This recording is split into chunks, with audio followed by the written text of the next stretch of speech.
Coach, do you want to start with an opening Yep. statement? Eerily similar, to last year. I knew South Florida would do a good job of guarding us. I knew that they'd do a good job with their preparation and their scout, and I thought it would be a low-scoring game. But we weren't sharp. Give them credit for it. We didn't execute. We didn't make shots. We turned the ball over way too much. We weren't as excited about playing as they were early in the game. And in spite of all of our best efforts, to get them ready to go, just didn't think we had, quite had that edge. So when Chris Moore came in and really started to pick it up physically, if you look at both Chris Moore now and Flanagan, together, those guys had just an incredible stat line. So if you add Al's 18 points and 4 rebounds, with Chris's 7 and 5, that's a great stat line for the three, with the exception of the turnovers. And so that's something they've got to work on. I thought our 4 men got outplayed tonight, I think our Janai is still struggling with that ankle. He is just can't jump off that thing, and I don't know what we got to do something, because he's obviously not the same player, because he's just playing on a bad wheel. And we got to get that thing obviously figured out. Wendell was terrific, and got in foul trouble in the first half. I thought, even though, Trey, I thought Trey was really solid again. Like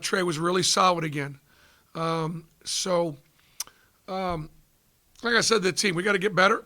I'm glad we got the win over a good team from a really good conference. This is a team that plays against Houston and Memphis, and really good league, the American.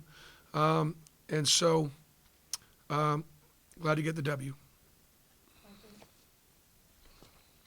Bruce, when they went to the zone, they went through the half, and Wendell sort of took over the game. You talk about him attacking the basket. Well, Wes Flanagan and Chad Pruitt, that group had the scout. South Florida did not play us any 3-2 last year. South Florida, we only saw one game, and they didn't play any 3-2. But my coaches do a good job. And so we did see 3-2 in their package a year ago after we played them. And so we were prepared for it. And I had a couple of looks. I'm kind of old. I've been doing this a long time. And there's a couple of things that really bother that defense. I used to run it myself. And so we went to that. Kids did a good job executing. What did you see with Wendell in the second half, his ability to get to the cup? Man, that was great. Again, a lot of that was in the zone. We were able to, a lot of people don't ball screen the zone, and I do. And so we were able to ball screen that zone and set good screens and let him turn the corner. And he was able to kind of get downhill, and he was able to play 2-on-1 with their center. So that was a real nice look.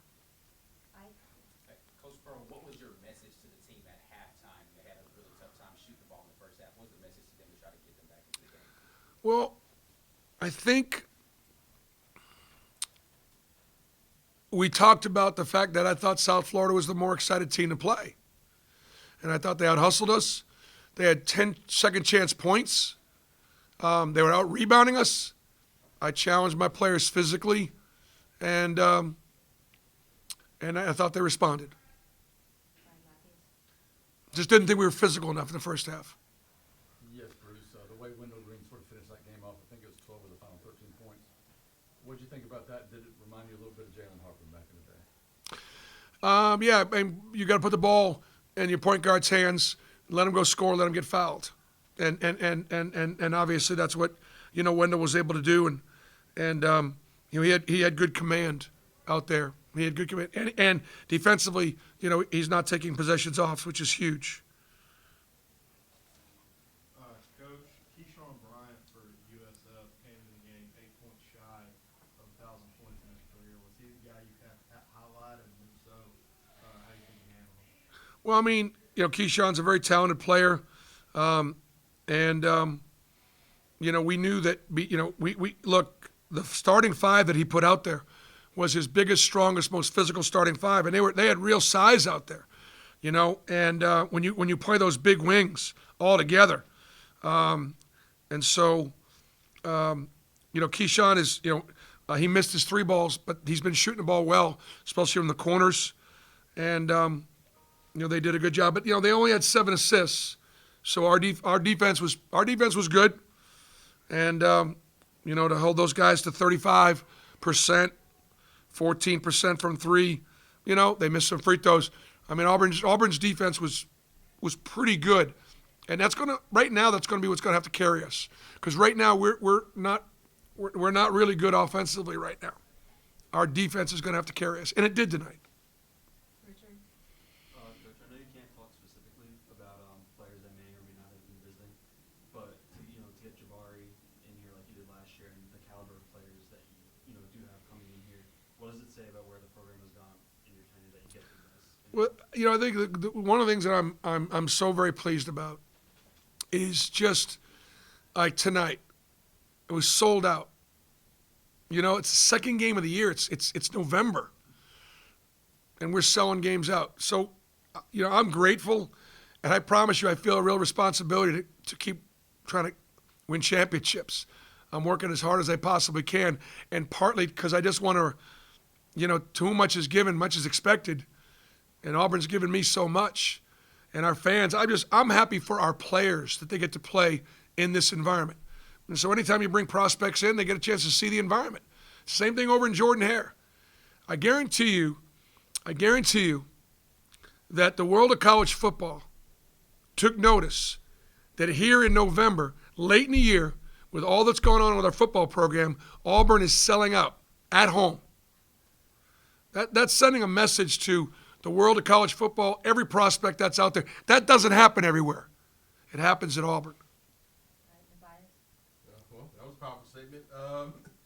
From there, look at Alan Flanagan. What was he able to do to kind of get his scoring going? Most points he had. Well, Alan is a physical player. He's a physical defender. He's a physical rebounder, and we need his physicality, he and Chris's physicality on the floor.